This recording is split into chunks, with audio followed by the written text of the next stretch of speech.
Hello नमस्कार, आप सबका स्वागत है आपकी अपनी दक्षता टीचिंग अकेडमी में। तो आज का वीडियो बहुत ज्यादा स्पेशल है। प्लीज इस वीडियो को आखिरी तक जरूर देखना, क्योंकि इन जो मेरे 10 क्वेश्चन कराए हैं उनमें से 2 क्वेश्चन आपके एग्जाम में आने की पूरी संभावना है।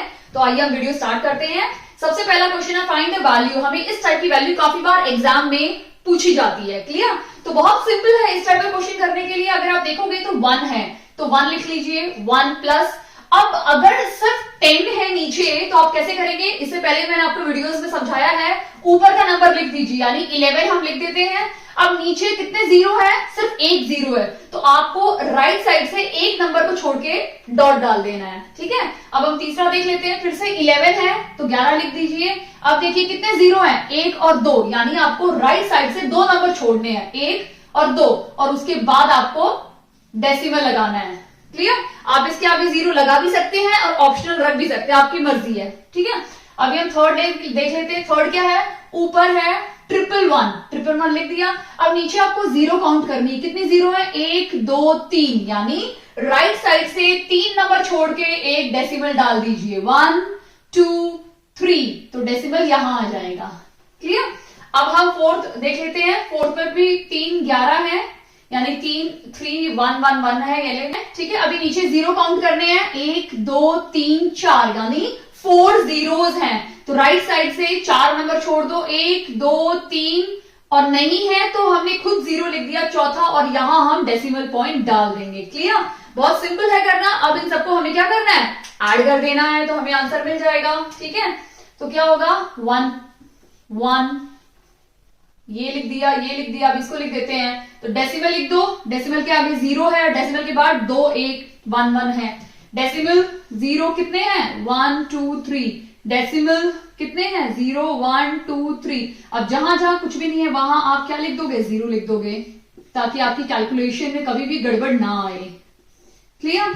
अब याद कर दो, 1 2 3 3.2, यानी हमारा आंसर क्या है? 2.3321, यानी हमारा ऑप्शन नंबर बी इसमें राइट आंसर है। क्लियर? आई होप आपको अच्छे समझ में आ गया कि इनको कैसे लिखना है डेसिमल में। और अगर डेसिमल रिमूव करके उसको फ्रैक्शन में लिखना है तो वो भी बहुत सिंपल है। कैसे करोगे आप? अगर 3.2 है, ठीक है, इसको आपको फ्रैक्शन में लिखना है तो कैसे करोगे? नीचे डैश, डेसिमल का ये जो डॉट है इसका मतलब 1 होता है, 1 लगा दिया, इसको हटा दो। अब इसके आगे कितने नंबर है? 1 ही नंबर है, तो 1 जीरो डाल दो। अगर यहाँ 1 होता तो 2 जीरो लगा देते हैं। ठीक है, आई होप आपको अच्छे से क्लियर हो गया है। अब हम क्वेश्चन नंबर 2 देखते हैं।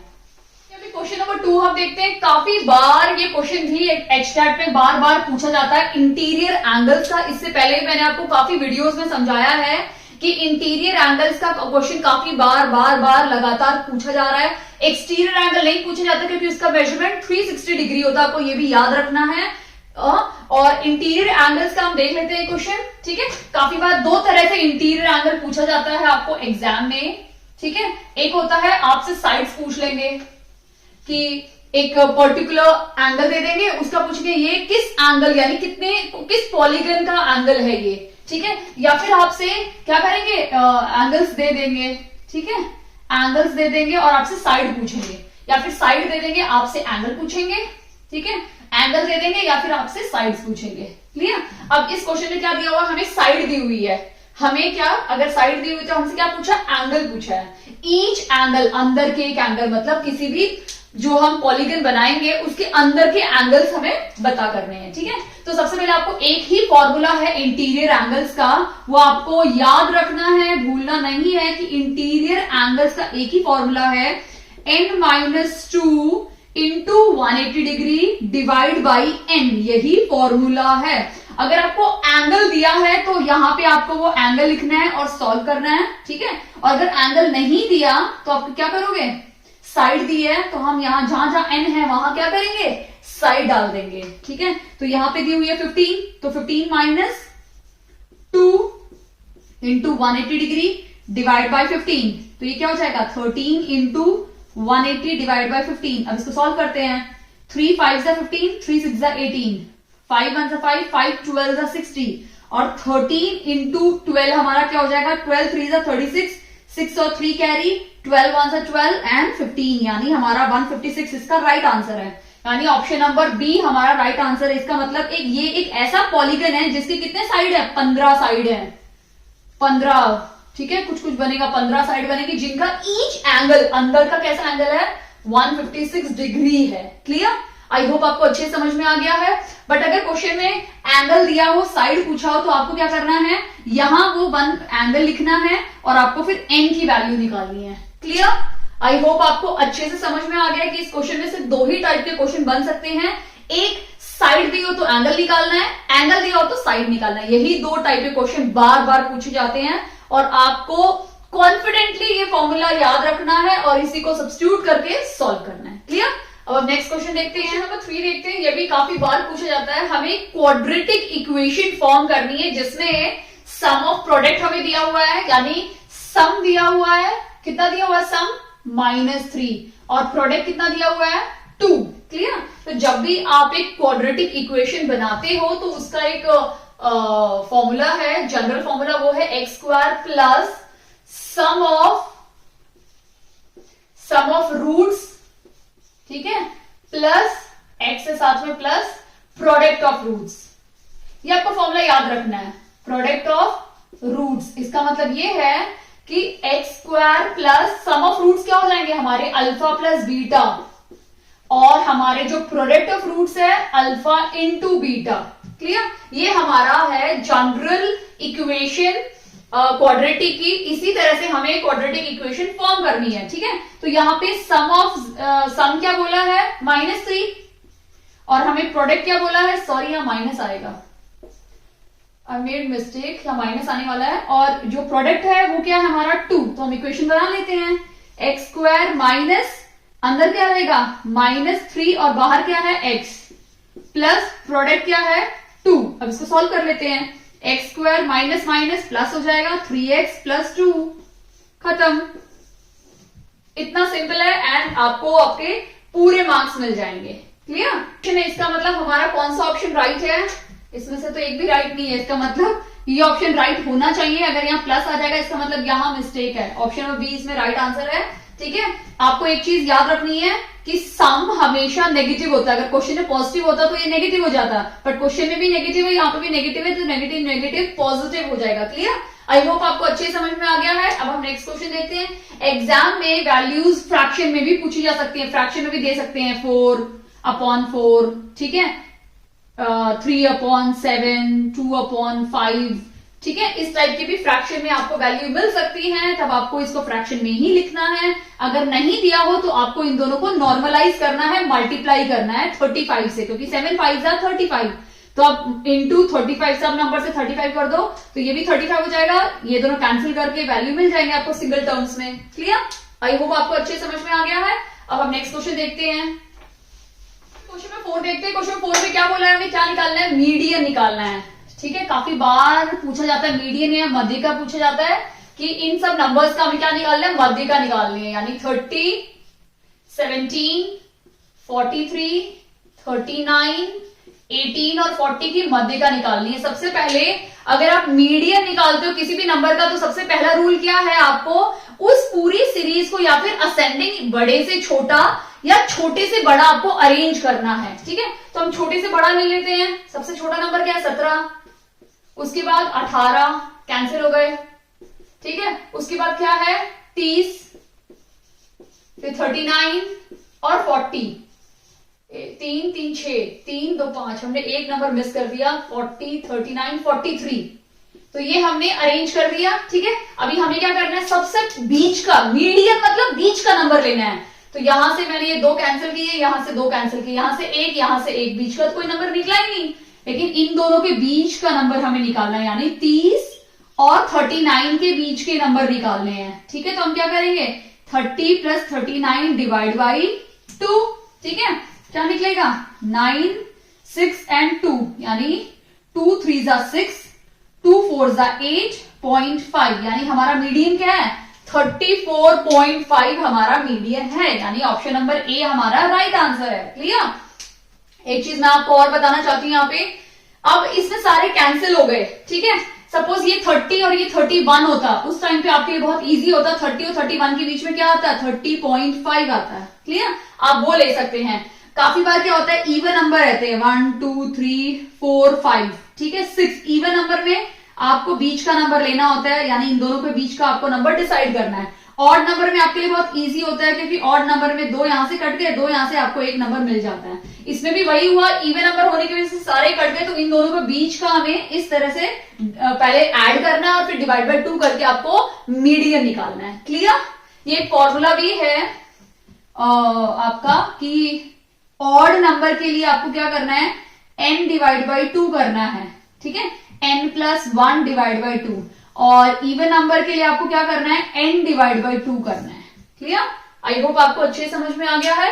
अब हम नेक्स्ट क्वेश्चन देखते हैं, क्वेश्चन नंबर 5। क्वेश्चन नंबर 5 देखते हैं। क्वेश्चन नंबर 5 बहुत इंपॉर्टेंट है, क्योंकि क्वाड्रिलेटरल चैप्टर से है। तो अगर आप क्वाड्रिलेटरल को मिस करते हैं, इसका मतलब आपने मैथ्स में एचटेट की तैयारी में बहुत कुछ मिस कर दिया है। तो बहुत इंपॉर्टेंट है कि आपको क्वाड्रिलेटरल बिल्कुल भी मिस नहीं करना है।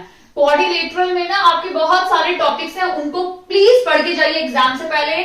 उसमें आता है आपका स्क्वायर, ठीक है, जिसका आपको एरिया का फॉर्मूला पता होना चाहिए और पेरीमीटर का भी फॉर्मूला पता होना चाहिए, ठीक है, क्षेत्रफल और परिमाप। उसके बाद आता है आपका रेक्टेंगल, बहुत इंपॉर्टेंट है। रेक्टेंगल का भी आपको एरिया और पेरीमीटर दोनों पढ़ के जाने हैं। फिर आपका आता है पैरेललोग्राम, रोम्बस, क्लियर, और ट्रिपेजियम। ये कुछ चीजें हैं जो आपको पढ़ के ही जानी है। पैरेललोग्राम की प्रॉपर्टीज, रोम्बस की प्रॉपर्टीज, ट्रिपेजियम की, स्क्वायर एंड रेक्टेंगल की, 5 इनके फॉर्मूले, एरिया और पेरीमीटर दोनों पढ़ के जाइए, यानी क्षेत्रफल परिमाप दोनों आने के पूरे चांसेस हैं। क्लियर? और आपको ट्रायंगल की सारी प्रॉपर्टी पता होनी चाहिए। इन सभी की प्रॉपर्टीज बहुत इंपॉर्टेंट है और फॉर्मूले, ठीक है। ट्रायंगल चैप्टर का भी आपको क्या करना है, ट्रायंगल चैप्टर का भी आपको फॉर्मूले पढ़ के जाने हैं, जो बहुत ज्यादा इंपॉर्टेंट है। कोई भी फॉर्मूला आ सकता है, अगर इक्विलेटरल ट्रायंगल है, अगर आपको नहीं अंदाजा है कि कौन सा फॉर्मूला किस टाइम पे लगाना है आपको, तो आप मेरी पिछली वीडियो देख सकती हैं ट्रायंगल की, जिसमें मैंने बहुत अच्छे से एक्सप्लेन किया है कि अगर आपका इक्विलेटरल ट्रायंगल है तो कौन सा फॉर्मूला लगेगा, आइसोसेलेस है तो कौन सा लगेगा, स्केलिन ट्रायंगल है तो कौन सा लगेगा, राइट एंगल ट्रायंगल है तो कौन सा फॉर्मूला आपका लगने वाला है। क्लियर? तो प्लीज आप ये सारी चीजें क्वाड्रिलेटरल में पढ़ के जाइए, ताकि आप अपना क्वाड्रिलेटरल चैप्टर से जो भी क्वेश्चंस आएंगे वो आप अच्छे से अटेम्प्ट कर सकते हैं। बहुत इंपॉर्टेंट है, ठीक है। एबीसीडी एक क्या है, ये एक पैरेललोग्राम है, ठीक है। पैरेललोग्राम क्या होता है, जिसके 4 साइड इक्वल होते हैं? नहीं, ये एक क्वाड्रिलेटरल है। पैरेललोग्राम एक टाइप का क्वाड्रिलेटरल है जिसके ऑपोजिट एंगल्स इक्वल होते हैं, ऑपोजिट साइड्स पैरेलल होती हैं, ठीक है, और डायगोनल बाइसेक्ट करता है, मतलब डायगोनल इस पूरे फिगर को इक्वल पार्ट्स में डिवाइड करता है, ठीक है। तो यहाँ पे बीडी हमारा डायगोनल है, ये हमारा 70 डिग्री एंगल है और ये हमारा 60 डिग्री एंगल है। क्लियर? हमें ये निकालना है क्वेश्चन मार्क। तो सबसे पहले हम क्या करेंगे, सबसे पहली प्रॉपर्टी हमें अप्लाई करनी है कि ऑपोजिट साइड्स इसकी इक्वल होती है पैरेललोग्राम में। अगर ये 60 डिग्री है तो ये भी क्या हो जाएगी, 60 डिग्री, दोनों 60 हो गए। अब हमें ये हमारा एक ट्रायंगल बन गया, ठीक है। इस ट्रायंगल में हमें ये पता है, ये पता है, ये भी निकाल सकते हैं, क्योंकि एक ट्रायंगल का सम कितना होता है, 180 डिग्री, यानी 60 + 70 plus question mark is equal to 180 degree. इन दोनों को ऐड करेंगे तो 130 मिल गया, plus question mark is equal to 180 degree. तो क्वेश्चन मार्क क्या हो जाएगा, 180 माइनस 130, तो हमारा आंसर आ जाएगा 50 डिग्री। यानी ये जो है ना डी, ये कितना हो गया हमारा 50 डिग्री एंगल, यानी ऑप्शन नंबर डी हमारा राइट आंसर है। क्लियर? बहुत सिंपल सा क्वेश्चन था, हार्डली आपने 20 सेकेंड या 20 भी मैंने बहुत ज्यादा बोल दिया, आप 10 सेकेंड में इस क्वेश्चन को सॉल्व कर सकते हैं। क्लियर? अब हम नेक्स्ट क्वेश्चन देखते हैं। तो इस टाइप की क्वेश्चन है ना, आप जिसमें अपना समय बचा सकते हैं और अपने किसी डिफिकल्ट क्वेश्चन जो आपके हिसाब से डिफिकल्ट है उसमें अपना टाइम यूटिलाइज कर सकते हैं। क्लियर? हम देखते हैं, अगर इस टाइप के क्वेश्चन आपके एग्जाम में आते हैं तो आप कैसे इसको अटेम्प्ट करते हैं, हम देख लेते हैं। डिवाइड, हमें 13 आवर यानी 13 घंटे, 13 आवर 1 मिनट और 30 सेकेंड को ना किससे डिवाइड करना है, 6 से डिवाइड करना है, ठीक है। तो इसको हम 6 से डिवाइड कर सकते हैं? बिल्कुल नहीं। तो हम क्या करेंगे, इसको 12 घंटे बना देते हैं। तो 13 से अगर मैंने 12 घंटे बना दिए तो ये 12 घंटे हो गए, ठीक है। ये 12 घंटा हो गया, तो यहाँ पे 1 घंटा बच गया, वो 1 घंटा मैं यहां दे देती हूँ, ठीक है। अगर मैंने वो 1 घंटा यहां दे दिया तो 1 घंटे में कितने मिनट होते हैं, 60 सेकेंड। सॉरी, 1 आवर में कितना होता है, 60 मिनट, ठीक है, तो 60 और ये ऑलरेडी एक है 1, तो कितना हो जाएगा 61 मिनट। तो मैं यहाँ पे लिख देती हूँ 61 मिनट और 30 सेकेंड। अब हम इसको डिवाइड कर सकते हैं 6 से, कर सकते हैं, इसको कर सकते हैं, इसको कर सकते हैं, लेकिन इसको नहीं कर सकते हैं। ठीक है, 61 को हम डिवाइड नहीं कर सकते हैं, तो हम क्या करेंगे, इस 61 का ये जो 1 मिनट है उसको हम यहां शिफ्ट कर देते हैं सेकंड में। ठीक है, तो 1 मिनट में कितने सेकंड होते हैं, फिर से 60 सेकंड होते हैं, 60 सेकंड होते हैं ना।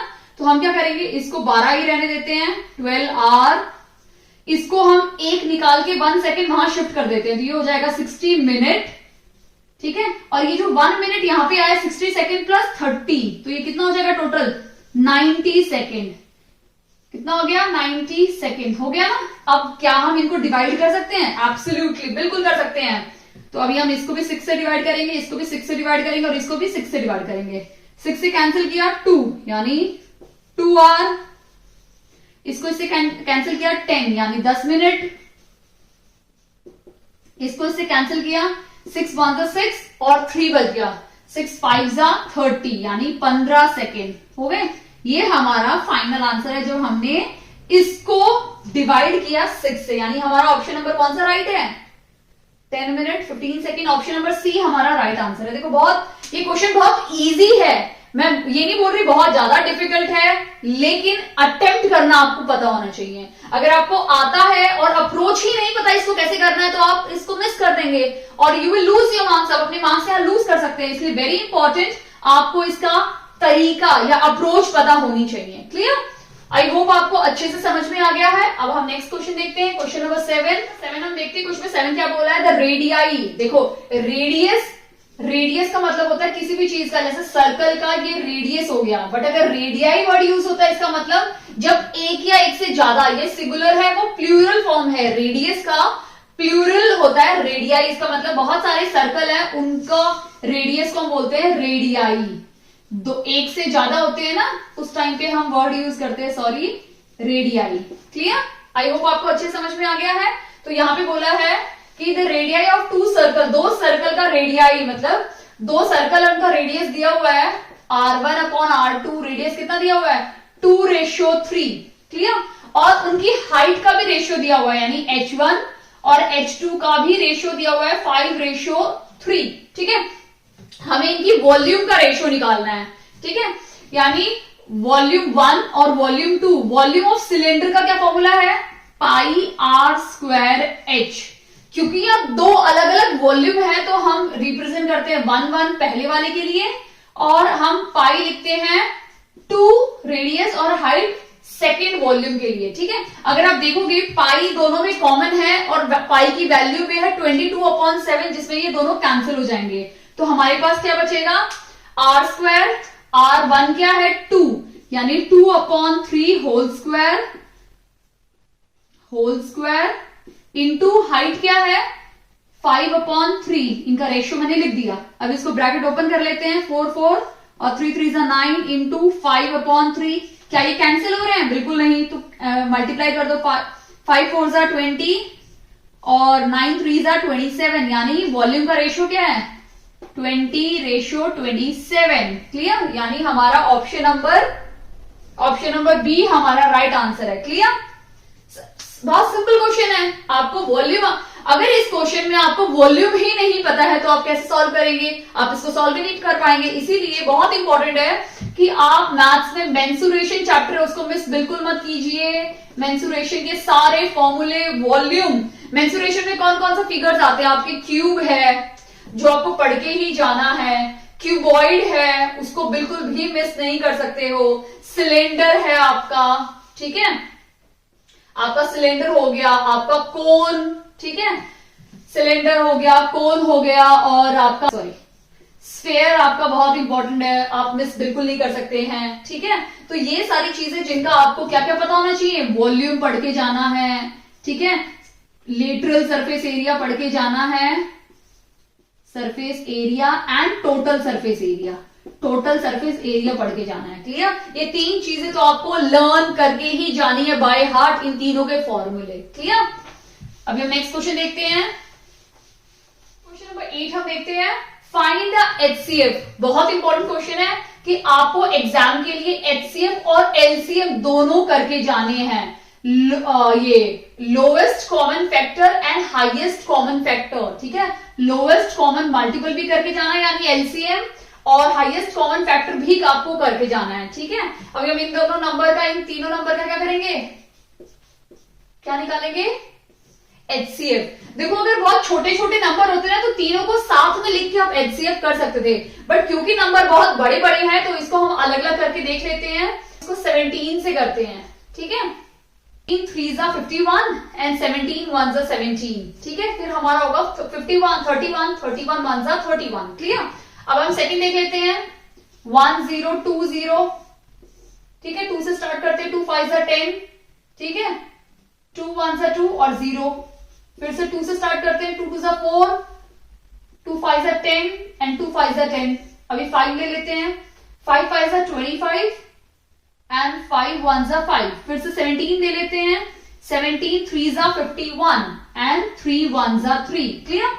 अब हम ले लेते हैं 1 1 5 9 4 को, क्लियर। जब नंबर बहुत बड़ा हो तो आप सिंगल सिंगल लेके फटाफट सॉल्व कर दीजिए, और अगर नंबर बहुत छोटे छोटे तो एक साथ तीनों आप कर सकते हैं। एचसीएफ का मतलब ये होता है कि अगर जो नंबर तीनों में कॉमन होगा वो हमारा एचसीएफ है, क्लियर। अब 2 से स्टार्ट करते हैं, 2 5 10, 2 7 14, 2 9 18 और 2 7 14, क्लियर। अब 2 से नहीं जाएगा, 3 से जाएगा, 3 1 3, 3 9 27, नहीं 3 से नहीं जाएगा तो हम 17 से करने की कोशिश करते हैं, क्योंकि 17 यहाँ पे भी आ रहा है, 17 यहाँ पे भी आया तो मे भी शायद 17 हो सकता है, और ऑप्शन में भी 17 है, ठीक है। 17 3 51, 17 4 एंड 17 1 17, क्लियर। कोई भी ऐसे ऑड नंबर से नहीं जा रहा, 3 से किया, 7 से किया, 11 से ट्राई करते हैं। 11 3 33 एंड 11 1 11 एंड 31 तो अपने आप में एक प्राइम नंबर है, क्लियर। 31 1 तो अगर आप देखोगे तो इन सब में क्या कॉमन है, यहाँ पे 17 कॉमन है, यहाँ पे 17 है, यहाँ पे 17 है, क्लियर। और कोई नंबर कॉमन है, यहाँ पे 31 है, यहाँ 31 है, बट यहाँ 31 नहीं है। इसका मतलब अगर आप तीनों में देखोगे तो सिर्फ 17 ऐसा नंबर है जो तीनों में रिपीट हुआ है, तीनों में आ रहा है, क्लियर।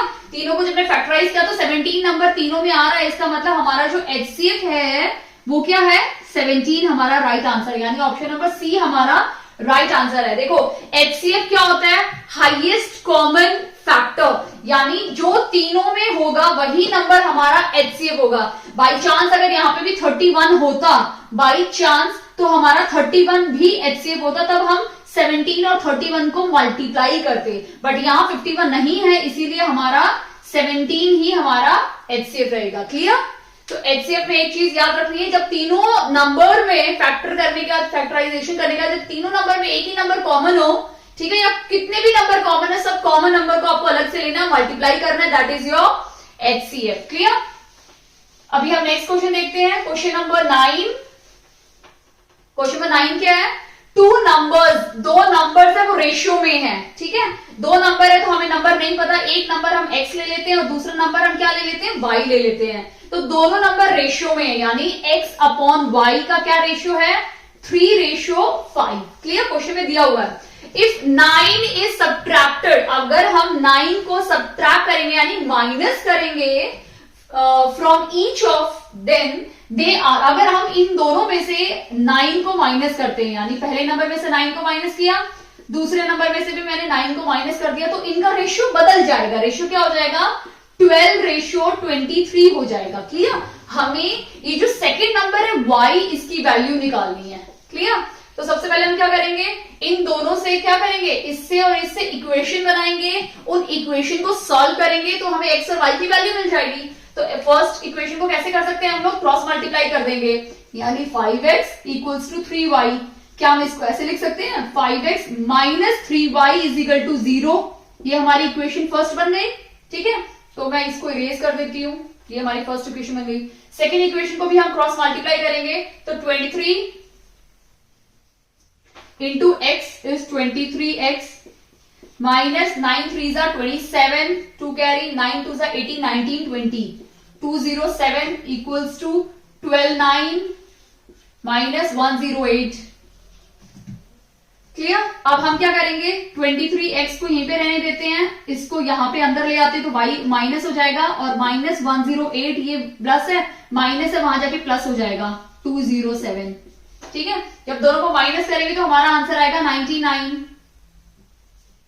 23x minus 12y।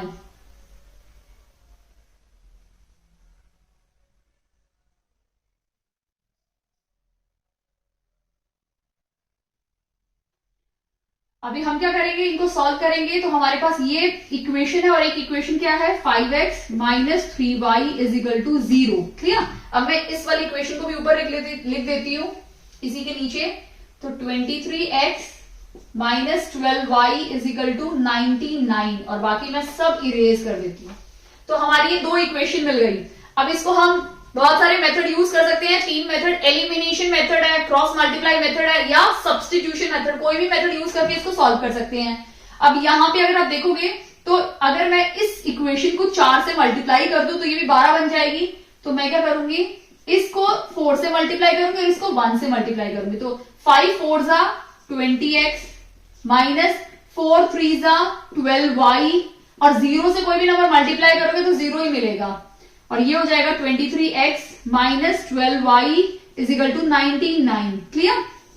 अब ये माइनस साइन है, इसको मैं प्लस कर देती हूँ, यहां ऑलरेडी प्लस है वो माइनस हो जाएगा, यहां प्लस है वो भी माइनस हो जाएगा, तो ये दोनों कैंसिल हो गए। ठीक है, मेरे पास क्या बचा, minus 3x is equal to, इसको इससे माइनस करेंगे तो ऑब्वियसली बात है माइनस आएगा, माइनस माइनस दोनों कट जाएंगे तो x क्या हो जाएगा 99 डिवाइड बाई 3 यानी 33। तो x की वैल्यू क्या आ गई मेरी 33, बट मुझे निकालनी किसकी है, y की निकालनी है, तो मैं यहां पुट कर देती हूं। ठीक है, इस वाले इक्वेशन में ये क्या था हमारा इक्वेशन, ये इक्वेशन मेरी क्या थी, ये वाली 5x is equal to 3y। ठीक है, हमें y की वैल्यू निकालनी है तो y क्या हो जाएगा 5x और ये 3 यहां डिवाइड हो जाएगा तो 5 इंटू एक्स क्या है 33 लिख दो, डिवाइड बाय 3 से कैंसिल करो 11 आ गया और 5 11 जा 55 यानी हमारी y की वैल्यू क्या आ गई 55 और x की वैल्यू क्या है 33। ये देखो ये 33 था ये 55 था, दोनों को कैंसिल करोगे 11 से तो 3:5 मिल गया। क्लियर, यानी हमारा ऑप्शन नंबर डी इसमें राइट आंसर है 55। क्लियर, आई होप आपको काफी हद तक हेल्प मिलेगी इन सारे क्वेश्चंस को सॉल्व करके और आपके एचटेट में जरूर 1 या 2 क्वेश्चन जरूर आएगा इस बार के एचटेट में। और प्लीज वीडियो को अच्छे से ध्यान से कीजिए, practice makes a man perfect. आपको लगातार अपने आखिरी मोमेंट तक प्रैक्टिस करनी है। जो मैंने आपको बताया मेंसुरेशन में वो सारे पढ़ के जाने हैं, जो मैंने आपको क्वाड्रिलेटरल में बताया वो सारे पढ़ के जाने हैं। इंटीरियर एंगल बार बार लगातार रिपीट हो रहा है, उसका फॉर्मूला याद रखिए। और बहुत इंपॉर्टेंट ये है कि लास्ट मोमेंट ये सारे फॉर्मूले देख के जरूर जाइए, एल्जेब्रिक आइडेंटिटीज के भी सारे फॉर्मूलेज आप देख के जाइए, बहुत इंपॉर्टेंट है। एंड अगर आपको वीडियो अच्छी लगी हो तो प्लीज इस वीडियो को लाइक कीजिए, चैनल पे नए हैं तो प्लीज चैनल को सब्सक्राइब कीजिए दाक्षिता टीचिंग अकेडमी। और वीडियो देखने के लिए बहुत बहुत धन्यवाद and all the best for your exam.